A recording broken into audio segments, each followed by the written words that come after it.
সাথে কথা বল। হ্যালো আব্বা, তুমি কোথায়? যোদ্ধা কুটু, হ্যাঁ বাবা বল। তাড়াতাড়ি করে তুমি আসো। এই শালা ফুটো আমাকে পোঙায় বাস ধরে মারতেছে। আসতেছি বাবা, আসতেছি, তুই টেনশন নিস না।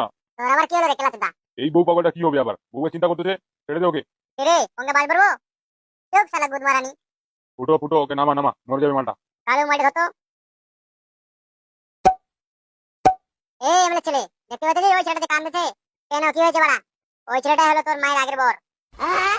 তোর মার জন্য কান্না করে করে সে এমন হয়ে গেছে, বুঝতে পারছিস? তুই হলি ওর জারের সন্তান। চুপ গুদ মারানি চোদা।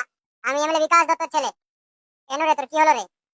দুনিয়াতে বাঁচে থাকে আর কি কি দেখতে হবে রে, আমি আর সহ্য করতে পারছি না রে।